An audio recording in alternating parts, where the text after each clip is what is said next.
Usai kekalahan Indonesia dari Thailand, Ketua Umum PSSI Edi Rahmayadi tetap memberikan dukungan sepenuhnya bagi timnas. Nah, berikut ini laporan Putra Adito dari Thailand, Bangkok. Indonesia menelan kekalahan di leg kedua partai final Piala AFF 2016 dan harus puas menduduki posisi runner-up di kejuaraan kali ini. Dan saat saya sudah bersama dengan Ketua Umum PSSI yaitu Pangkostrat Legend Edi Rahmayadi. Pak Edi, melihat pertandingan hasil tadi seperti apa dari Ketua Umum PSSI? Setiap pertandingan ada yang menang dan ada yang kalah. Kepastiannya itu. Nah, saat ini kita kalah.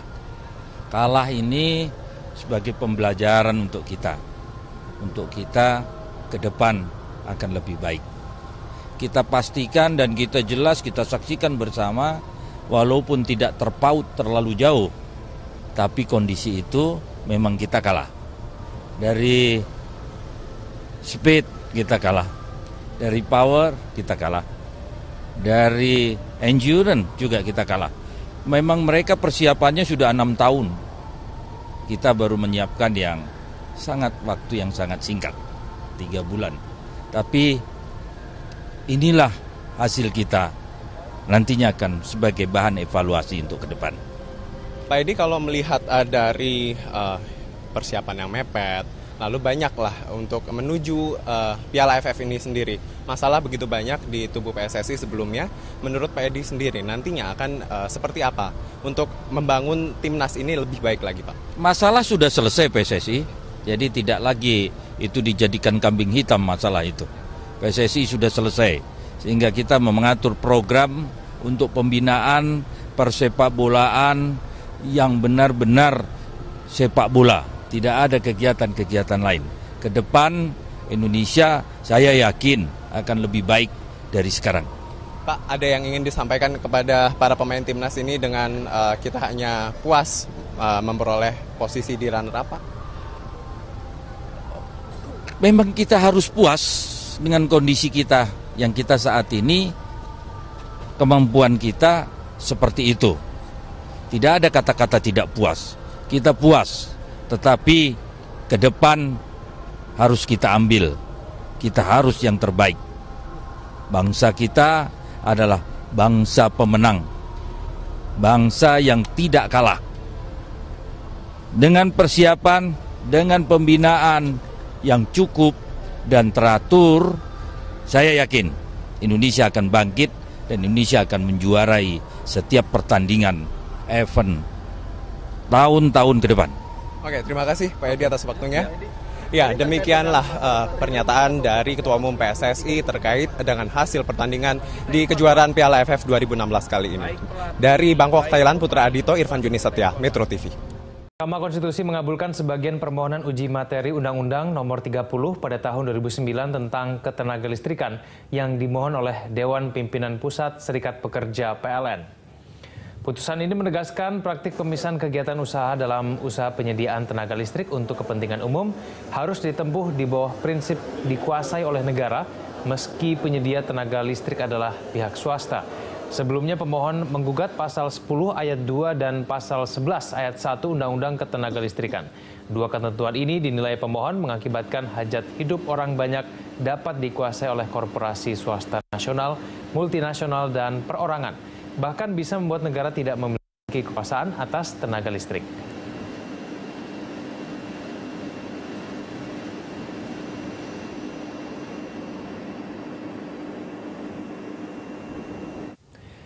Lantas bagaimana kelanjutan program PLN Mini dari pemerintah? Apakah swasta tetap berminat menggarap proyek listrik di daerah? Kita akan membahasnya bersama dengan Ketua Umum Asosiasi Produsen Listrik Swasta Indonesia, Ali Herman Ibrahim. Pak Ali, selamat malam. Selamat malam Pak Kevin, selamat malam pemirsa. Ya, selamat malam Pak Ali. Pak Ali, kalau kita cermati pasti sudah paham ya mengenai keputusan MK. Nah, ini kalau dari sektor swasta sendiri menanggapi mengenai putusan dari MK ini bagaimana Pak? Sebenarnya kalau kita lihat ya amar putusannya itu bahwa pasal 10 ayat 2 kemudian pasal 11 ayat 1 kan ya. Bahwa pasal 10 ayat 2 bertentangan dengan Undang-Undang Dasar 1945 bila mana dilakukan ya usaha penyediaan tenaga listrik itu dilakukan secara unbundling. Nah, itu kan artinya penjualan listrik atau retail dilakukan sendiri, kemudian juga transmisi sendiri, ya. Ditakutkan oleh para pemohon ini itu nanti terjadi suatu rezim yang bebas. Jadi semua tidak dapat dikendalikan, semua ikut mekanisme pasar. Ya. Nah, ditakutkan nanti harganya tidak terkendali atau pelayanannya tidak bisa dikendalikan, tidak bisa dikontrol oleh pemerintah semena-mena. Nah, itu kira-kira yang ditakutkan. Kemudian yang kedua, bahwa pasal 11 ayat 1 itu bertentangan dengan Undang-Undang Dasar 1945 bila usaha penyediaan tenaga listrik itu ya dilakukan badan usaha, kemudian swasta, ya, badan usaha milik negara, swasta, koperasi, kemudian BUMD, kemudian juga swadaya masyarakat, ya, tanpa pengendalian atau kontrol negara. Ya, nah itu yang ditakutkan. Tapi sebenarnya itu tidak mungkin terjadi gitu ya. Itu pasti akan banyak sekali kendali dari masyarakat, dari LSM, dari apa, bila mana suatu usaha penyediaan tenaga listrik, kita buat lebih terfokus pada usaha penyediaan listrik itu ya, itu berjalan tanpa standar baku atau tanpa kaidah-kaidah yang berkeadilan, kaidah-kaidah yang monopolistik, kaidah-kaidah yang pasar bebas. Itu nggak mungkin terjadi kan, itu pasti ada kendali. Jadi sebenarnya tanpa adanya putusan amar putusan ini, ya, tetap saja itu sulit terjadi ya, yang unbundling, kemudian tanpa kendali pemerintah, ya. Mungkin kendali negara tidak, tapi rakyat akan mengendalikan. Rakyat tapi memang dari awal juga. Swasta juga tidak berniat begitu ya, seperti yang dikaitkan dengan pasal-pasal itu tadi ya. Ya sebenarnya bukan tidak berniat, ya tidak akan mungkin bisa kalau kita semena-mena. Misalnya saja kita sekarang ini untuk buat jalan tol aja, kan susah sekali kan. Menghadapi rakyat itu yang lahannya lah, yang kegangguannya lah, gitu kan. Nah, Pak Ali, lalu kemudian ini ada tidak dampaknya yang terjadi kepada para pengusaha begitu ya, yang ingin mungkin menggarap PLN mini yang mungkin dicanangkan oleh Kementerian SDM? Ini ada efeknya tidak? Sebenarnya dampaknya itu adalah suatu dampak psikis ya, adalah suatu anggapan dari para calon investor katakanlah ya, baik yang di PLN mini maupun di usaha-usaha kelistrikan di sektor lainnya ya, itu melihat bahwa ditakutkan oleh mereka itu. Mereka merasa bahwa nanti aturan-aturan ini cepat sekali kok bisa dirubah. Nah, itu yang ditakutkan. Itu ya. Jadi sehingga iklim usaha atau apresiasi dari para investor itu terhadap usaha kelistrikan itu yang melihatnya, wah ini tidak betul-betul memberikan kenyamanan. Itu yang ditakutkan. Tapi sebenarnya juga nggak perlu takut. Berarti gitu. Minat dari swasta sendiri pasca putusan ini menurut Anda tetap tinggi nantinya? Tetap tinggi ya, karena tetap menarik kelistrikan di kita ini, di negara kita ini ya, karena tumbuh, kemudian juga diberikan suatu harga, sebenarnya harga listrik di kita ini ya rata-rata lebih tinggi dibandingkan misalnya kalau kita bicara ke Laos ya, ke Vietnam, di sana sedikit lebih murah ya. Nah ini yang membuat menariknya tuh kenapa Pak? Sejauh ini ya, kalau swasta berhubungan dengan PLN sejauh ini ya, jual beli listrik itu selalu tidak ada default, tidak ada kegagalan bayar ya. Lancar pembayarannya. Ya, kita melihat rasanya memang si swasta itu mendapatkan suatu margin keuntungan yang cukup lah ya. Besar tidak juga, tapi tidak juga kecil kan. Artinya cukup lah dibandingkan dengan investasi yang dia tanamkan, gitu, sebanding wajar gitu. Itu cukup menarik, gitu ya. Makanya banyak sekali yang berbondong-bondong orang datang ke sini, ingin berinvestasi ya, di pasar itu, di usaha kelistrikan kita itu. Baik Pak Ali, kita akan lanjutkan dulu kita lagi di segmen selanjutnya. Kita jeda terlebih dahulu. Pemirsa, Hot Ekonomi akan segera kembali. Pemirsa, inilah headline news pukul 1 waktu Indonesia Barat. 4.200 lebih rumah warga di Tuban, Jawa Timur masih terendam banjir luapan Sungai Bengawan Solo. Banjir sudah melanda Tuban selama sepekan terakhir. Pantauan tim Metro TV dari atas perbukitan Kapur di sisi utara aliran Bengawan Solo menunjukkan luasnya banjir. Selama sepekan terakhir, banjir akibat luapan Sungai Bengawan Solo masih merendam 34 desa dari 5 kecamatan di Tuban. Ketinggian air mencapai rata-rata 1 hingga 2 meter. 4 desa diantaranya terisolasi dengan 14.500 lebih jiwa terdampak. Namun demikian, hampir sebagian besar warga masih enggan mengungsi. Sejumlah petugas melakukan patroli keliling menggunakan perahu untuk menjaga keamanan dan menawarkan perahu untuk beraktivitas. Badan Penanggulangan Bencana Daerah BPBD Tuban mencatat banjir tahun ini adalah yang terparah dalam 5 tahun terakhir.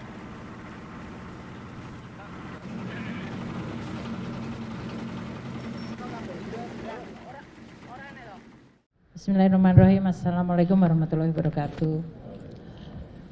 Pertama-tama saya ingin menyampaikan terima kasih kepada seluruh jajaran pimpinan KPK yang telah menginformasikan mengenai kejadian operasi tangkap tangan terhadap salah satu staf di Direktorat Jenderal Pajak. Tentunya saya sangat kecewa terhadap tindakan dari aparat pajak, terutama pada saat kami semuanya sedang di dalam proses untuk membangun kembali kepercayaan wajib pajak melalui suatu program tax amnesty yang ini menggambarkan dibutuhkannya kepercayaan dua belah pihak, yaitu dari wajib pajak dan juga dari aparat pajak. Tindakan yang dilakukan oleh Oknum HS dari Direktorat Jenderal Pajak mencerminkan suatu pengkhianatan terhadap prinsip-prinsip tata kelola yang baik, integritas, dan kejujuran yang selama ini merupakan nilai-nilai yang dianut oleh Kementerian Keuangan dan Direktorat Jenderal Pajak. Jadi ini merupakan suatu tindakan yang mencederai nilai-nilai dan tentu juga mencederai kepercayaan dari koleganya yang lain. Seperti dikatakan oleh pimpinan KPK, Pak Agus, bahwa sebagian besar dari jajaran Direktorat Jenderal Pajak adalah para aparat yang punya komitmen tinggi untuk membangun institusi pajak menjadi institusi yang bisa dipercaya oleh publik untuk mengumpulkan kewajiban sangat mengecewakan bagi seluruh jajaran Direktorat Jenderal Pajak dan tentu bagi pimpinan di Kementerian Keuangan, termasuk saya sendiri secara pribadi yang sangat kecewa. Kami Kementerian Keuangan, saya sendiri akan terus mendukung langkah KPK untuk mengusut kasus ini secara tuntas. Kasus ini sudah masuk di dalam proses penegakan hukum dan oleh karena itu Kementerian Keuangan akan berkomitmen membuka akses yang seluas-luasnya bagi KPK untuk mendalami kasus ini. Karena saya sangat menginginkan bahwa momentum ini akan menjadi salah satu trigger atau pemicu yang kredibel bagi pembersihan dan perbaikan Direktorat Jenderal Pajak. Kalau kami selama ini berkomunikasi bahwa melalui tax amnesty dan reformasi kami ingin membangun kepercayaan publik, maka kami menganggap bahwa hikmah dari OTT ini adalah suatu upaya yang jauh lebih sistematis dan kredibel untuk membangun Direktorat Jenderal Pajak yang bersih dari korupsi dan memiliki nilai integritas yang baik. Kami juga akan bekerja sama dengan KPK untuk mengintensifkan berbagai upaya pencegahan korupsi dan memperbaiki sistem tidak hanya di Direktorat Jenderal Pajak, tadi di Kementerian Keuangan keseluruhan.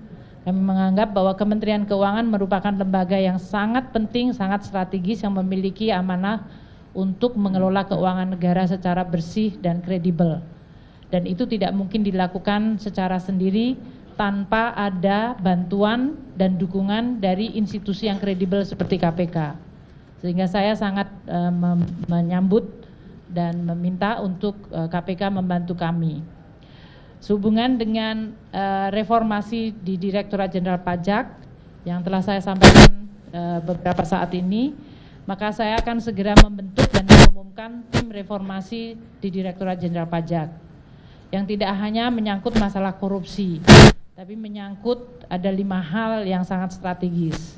Yang tentu pertama adalah masalah SDM dan Code of Conduct, yang ini menyangkut masalah integriti, pembersihan terhadap aspek-aspek korupsi, tapi lebih kepada juga perbaikan skill, kompeten, dan profesionalisme. Yang kedua adalah menyangkut masalah information system dan database, karena ini akan sangat membantu kami untuk mengidentifikasikan kewajiban dari wajib pajak secara objektif dan mengurangi interaksi dari aparat pajak secara tidak perlu yang kemudian bisa menimbulkan berbagai transaksi seperti yang terjadi pada OTT ini. Yang ketiga, kami perlu dan memandang penting untuk memperbaiki bisnis proses. Selamat malam, Anda menyaksikan Headline News pukul 21 waktu Indonesia Barat. Pemirsa, Polda Metro Jaya telah menetapkan Buniyani sebagai tersangka terkait dugaan pencemaran nama baik. Untuk mengetahui informasi selengkapnya, kita simak langsung mendengarkan keterangan pers dari Kabid Humas Polda Metro Jaya, Kombes Pol Awi Setiono. Romawi 10 2016 PMJ di Reskrim Sus pada tanggal 7 Oktober 2016. Kita ketahui bersama bahwasannya LB tersebut pelapornya adalah Andi Windo Wahidin SHMH. Kasusnya tentang pencemaran nama baik dan penghasutan atau SARA. Adapun untuk identitas terlapor, yaitu nama BY, jenis kelamin laki-laki, tempat tanggal lahir Lombok Timur 16 Mei 1969, pekerjaan dosen agama Islam, Kewarganegaraan Indonesia, alamat Kalibaru, Permai, Blok B2, nomor 15, RT 002007, Kelurahan Kalibaru, Kecamatan Cilodong, Depok, Jawa Barat. Hasil dari proses penyidikan selama ini yang telah dilakukan oleh Subdit Cybercrime Polda Metro Jaya sudah melakukan pemeriksaan terhadap saksi-saksi, kemudian saksi ahli, sampai dengan hari ini kita telah melakukan pemanggilan terhadap terlapor. Tadi pagi sekitar jam berapa tadi Pak Roberto? Jam 11 ya. Ya, kita panggil jam 10, jam 11 hadir sebagai saksi. Dan tadi sampai dengan pukul sekitar 19.30 ya, selesai dilakukan pemeriksaan sebagai saksi. Namun demikian dengan hasil pemeriksaan, hasil konstruksi hukum, pengumpulan alat-alat bukti dari penyidik, pada kesempatan malam hari ini sekitar pukul 20.00 dengan bukti permulaan yang cukup, yang bersangkutan saudara BY kita naikkan statusnya menjadi tersangka. Bahwasanya yang bersangkutan dari tuduhan persangkaan oleh pelapor terkait dengan pencemaran nama baik dan penghasutan SARA yang dapat kita penuhi terkait dengan unsur-unsur perbuatan pidananya, yaitu terkait dengan. Kita beralih ke informasi. Penyidik Polda Metro Jaya memanggil sejumlah saksi untuk mendalami kasus penghadangan kampanye yang terjadi pada pasangan Cagup dan Cawagup DKI Jakarta, Basuki Cahayapurnama dan Jarod Saiful Hidayat di kawasan Kembangan Utara. Cawagup petahana Jarod Saiful Hidayat menjadi salah satu saksi yang hadir untuk memberikan keterangan. Kita bergabung bersama dengan rekan kami Aftian Siswoyo langsung dari Mapolda Metro Jaya di Jakarta untuk informasi selengkapnya. Aftian, apa saja keterangan yang disampaikan Jarod Saiful Hidayat sebagai saksi kepada penyidik Polda Metro Jaya? Robert, hari ini Jarod Saiful Hidayat tiba di Mapolda Metro Jaya pada pukul 16 waktu Indonesia Barat, dan Jarod sempat memberikan beberapa keterangan kepada awak media bahwa terkait kehadirannya hari ini adalah berkapasitas sebagai saksi terkait kasus penghadangan ketika melakukan kampanye di kawasan Kembangan Utara. Dan di sini Jarod juga akan memberikan penjelasan serta klarifikasi atas tindak pidana pilkada yang dialami. Kemudian Jarod juga menjelaskan bahwa banyak sekali yang melakukan penghadangan ketika melakukan kampanye di kawasan Kembangan Utara, baik ketika Jarod berada di lapangan ataupun ketika melakukan sholat asar di masjid. Dan dalam minggu ini pihak kepolisian akan menyelesaikan berkas perkara dan diserahkan ke jaksa penuntut umum untuk proses tindak lanjut. Dan selain Jarod, hari ini juga dihadirkan 11 orang saksi lainnya untuk memberikan keterangan. Dan hingga saat ini memang pihak kepolisian masih belum menetapkan tersangka dalam kasus penghadangan yang dilakukan oleh salah satu warga berinisial NS yang disebut sebagai komandan lapangan. Dan tadi setelah kehadiran Jarod, tadi juga hadir dalam pemanggilan hari ini adalah Ketua DPRD DKI Jakarta, Prasetyo Edy, dan di sini Prasetyo Edy mengatakan bahwa mengetahui terkait permasalahan ini, yaitu permasalahan penghadangan ketika melakukan kampanye di kawasan Kembangan Utara. Prasetyo Edy juga meskipun tidak mengikuti kampanye di kawasan Kembangan Utara, namun sebagai ketua tim hari ini datang berkapasitas sebagai saksi. Dan Prasetyo Edy juga menjelaskan bahwa ada beberapa bukti yang dibawa, termasuk yaitu bukti video dan juga beberapa bukti foto. Dan berikut merupakan pernyataan selengkapnya dari Jarod Saiful Hidayat. Terlapornya hanya NS saja yang di Kembangan itu atau ada yang lain? Saya tidak tapi kemungkinan itu kan ada banyak yang menghadang ya. Baik menghadang pada saat di lapangan maupun pada saat saya sudah ke tempatnya Pak Haji Saman dan menunaikan ibadah sholat asar, itu masih mereka ikut. Pak, PDIP sudah menyebut ada keterlibatan tokoh politik di balik penghadangan itu, siapa sebenarnya Pak?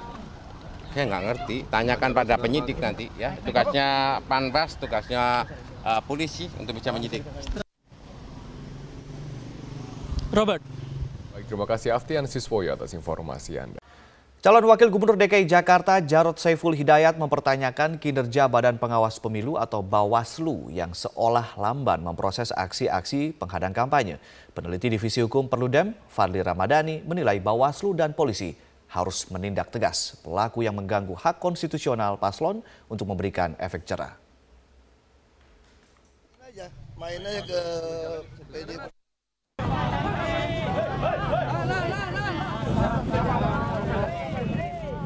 Kegiatan kampanye pasangan calon kepala daerah DKI Jakarta, Basuki Cahayapurnama dan Jarod Saiful Hidayat sempat berulang kali mendapatkan gangguan dari sekelompok massa.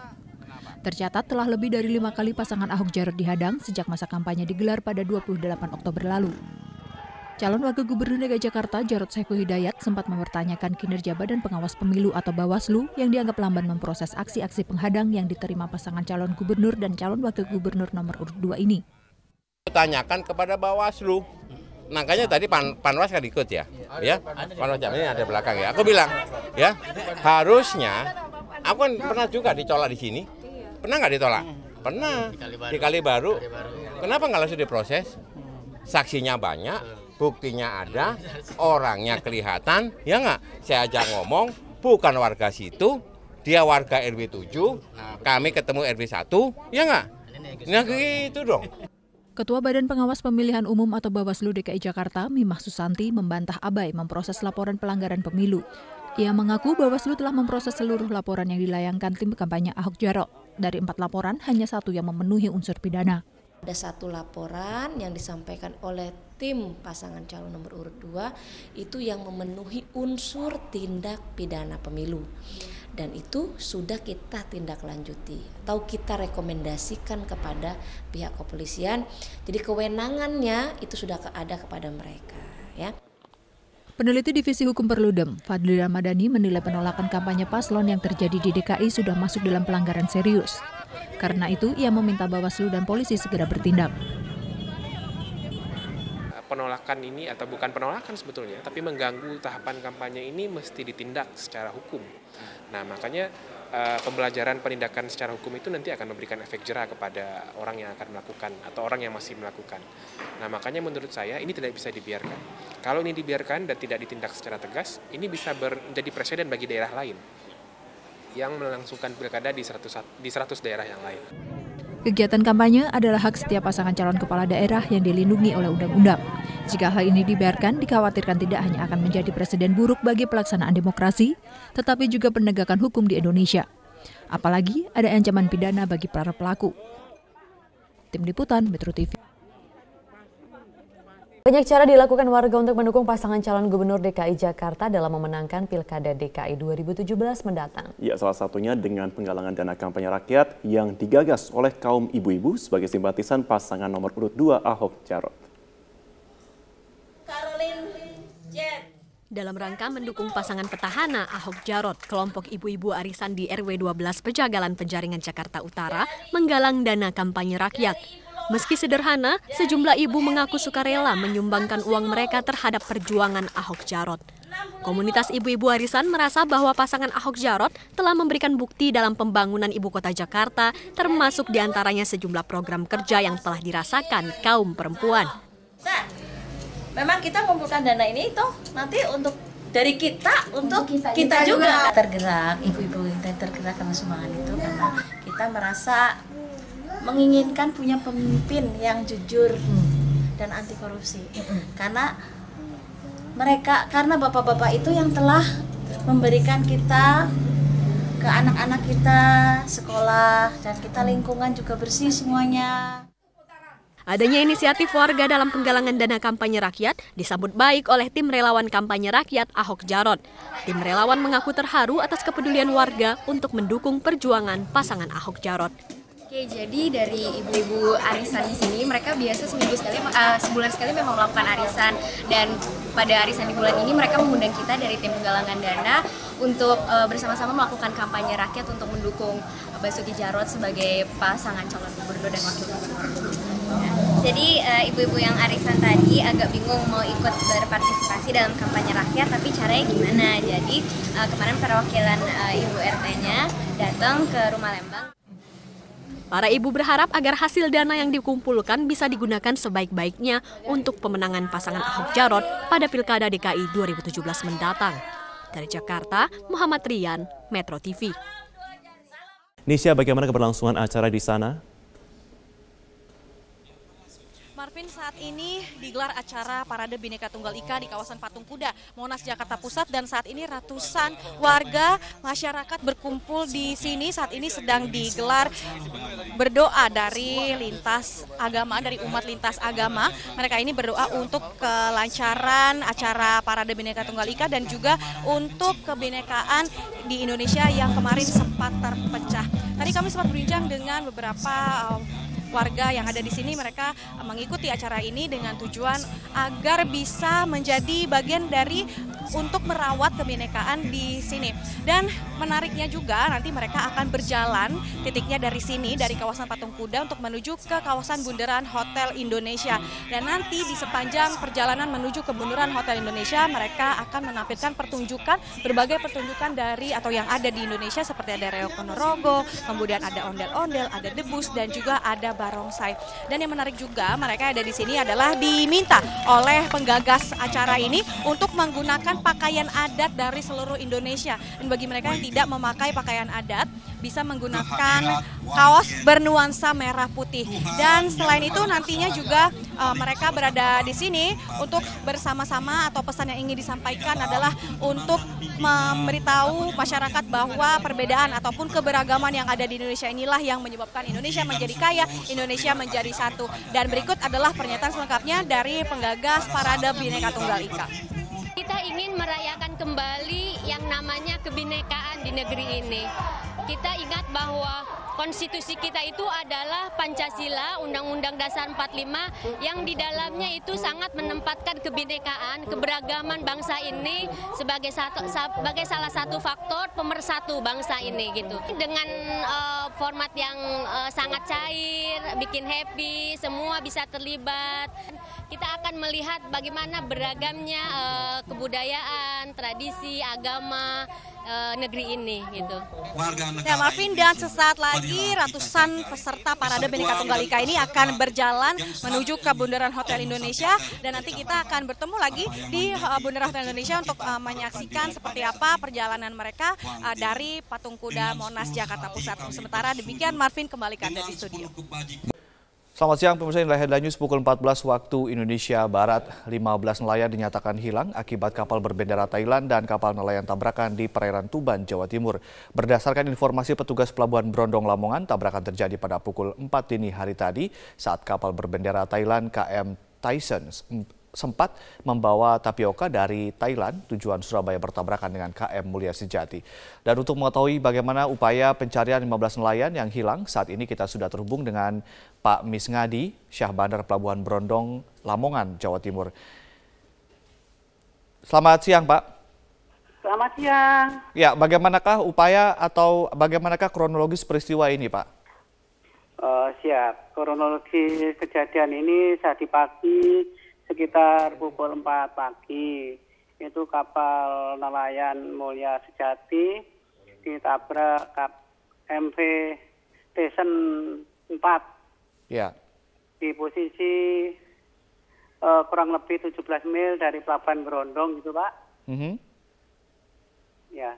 Bagaimanakah upaya pencarian saat ini, Pak? Untuk posisi sekarang sudah dalam taraf evakuasi terhadap 12 orang yang selamat. Untuk yang 15 masih belum diketahui nasibnya. Jadi ini yang 12 untuk dievakuasi ke Pelabuhan Lamongan Sorbes untuk mendapatkan pertolongan lebih lanjut gitu, Pak. Jadi masih 15 orang masih dicari ya Pak Misngadi ya?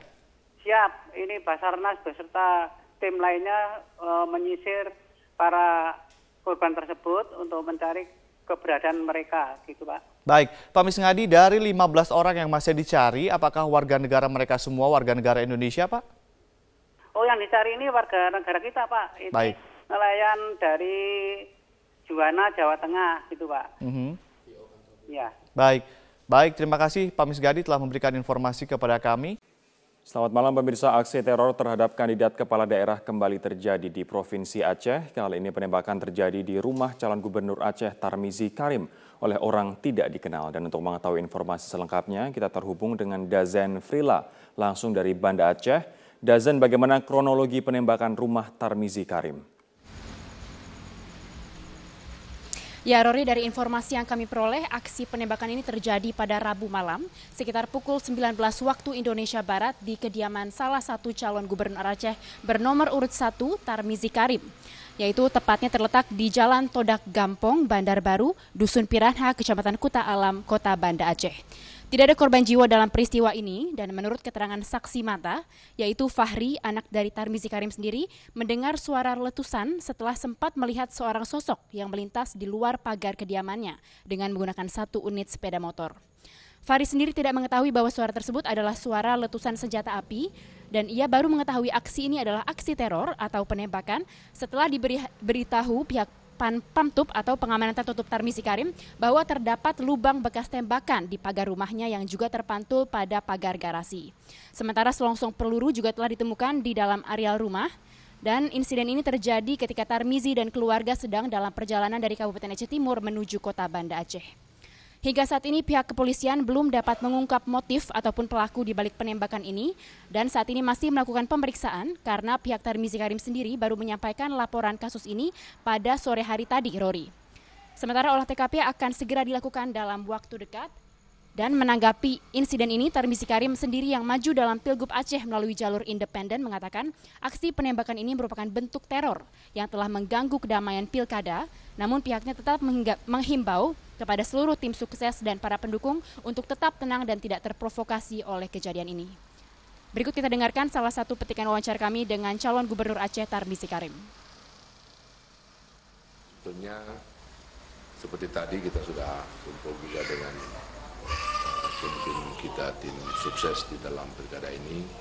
Saya memintakan kepada mereka agar sabar tenang oleh karena ini sudah ditangani oleh polisi dengan bagus sekali sejak awal tadi pagi. Dan sebetulnya ini kan bertentangan dengan semangat pilkada damai. Itu yang baru seminggu yang lalu kita sudah kumpul di Mapolda di bawah koordinasi Pak Kapolda dan pengarahan Bapak Gubernur. Yang semangat kita kan spirit kedamaian ini. Tapi kalau ada kejadian-kejadian seperti ini, maka itu akan bertolak belakang sekali dengan semangat pilkada yang damai, aman, sejahtera. Untuk sementara demikian yang dapat kami sampaikan dari Banda Aceh. Kembali ke Anda, Rory, di studio. Pemirsa, kita bergabung dengan Stella Nau dari Istana Merdeka. Stella,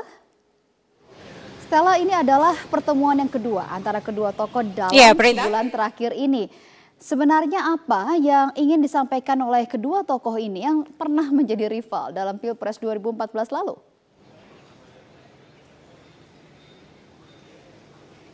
Menarik sekali satu hal yang disampaikan oleh Presiden Joko Widodo dan Ketua Umum Gerindra Prabowo tadi saat bertemu santai ya, mereka ngobrol di depan Istana Merdeka. Satu hal yang ingin ditekankan adalah bagaimana dalam menjaga perdamaian dan juga kesatuan NKRI ini itu tidak hanya saja Presiden yang bisa berperan, tetapi juga semua tokoh bangsa juga bisa ikut turut memerankan peran penting untuk menekankan kepada masyarakat Indonesia bahwa NKRI adalah harga mati. Dan ini kalau kita ambil istilah uniknya ya, tadi sempat disinggung juga oleh Prabowo, ini adalah kunjungan nasi goreng berbalas ikan bakar. Artinya kemarin pada akhir Oktober ketika Presiden Joko Widodo berkunjung ke Hambalang itu disediakan nasi goreng, namun ketika Ketua Umum Gerindra Prabowo hadir di sana, kali ini dihadirkan ikan bakar. Seperti itulah suasana hangat dan juga akrab yang digambarkan oleh mantan rival antara Presiden Joko Widodo dan juga Ketua Umum Gerindra Prabowo. Selain itu juga tadi Presiden Joko Widodo menyampaikan bahwa sayang sekali kalau hanya perbedaan politik, kalau hanya perbedaan pandangan dalam sebuah tatanan menjalankan pemerintahan itu menjadi pengganggu dan kemudian merugikan masyarakat, menjadi halangan bagi kita untuk membangun bangsa Indonesia. Karena kalau kita lihat pada tanggal demo 4 November kemarin, sebenarnya safari-safari politik seperti ini itu sudah dilakukan oleh Presiden Joko Widodo, tidak hanya kepada partai, tapi juga di kalangan pemuka agama. Dan juga banyak diskusi-diskusi yang juga sudah dilakukan oleh Presiden Joko Widodo. Namun menarik kita ikuti langsung bagaimana pernyataan Presiden ini untuk menekankan bahwa NKRI adalah harga mati. Berikut pernyataan Presiden Joko Widodo. Dan saya dengan Pak Prabowo juga berkomitmen untuk bersama-sama menjaga Indonesia yang majemuk ini. Jangan kita tidak menginginkan kita tercah belah gara-gara perbedaan politik. Tidak. Karena sangat mahal harganya bagi negara kesatuan Republik Indonesia.